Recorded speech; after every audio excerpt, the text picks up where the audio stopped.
Days Like These is a multimedia dance theatre piece that uses video installation, film, the spoken word, but primarily the moving, dancing body to explore every day, but in the most sacred and most beautiful way possible. It was about how do we take not the stories themselves, but some of the emotions or the sense of presence in those stories. How do we translate them into a physical sense of the body? And because the stories were so personal, I sort of stepped back in a way and allowed the dancers to generate a lot of their own material.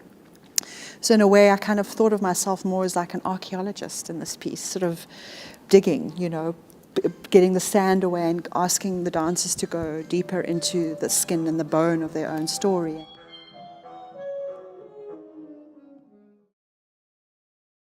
Those moments we just saw now, it's like those moments from all 5 dancers, including me, and also with our choreographer. So those are like little life snippets.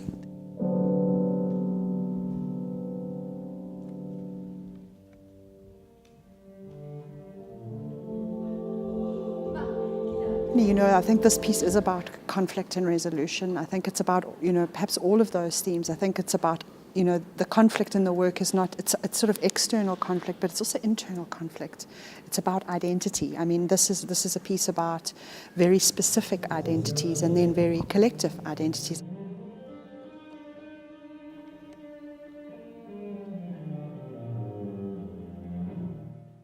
I mean, I do think that we work in a landscape where there is more favor given to male choreographers. There are very few female choreographers who are working, which is strange because dance is always perceived as being a particularly female arena, which it's really not in South Africa.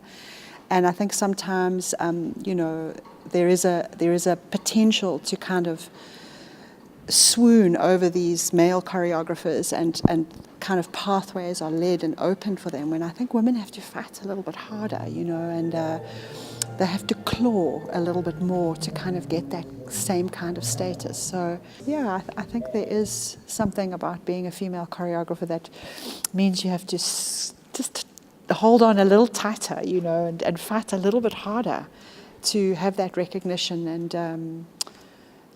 to make the work that you want to be making.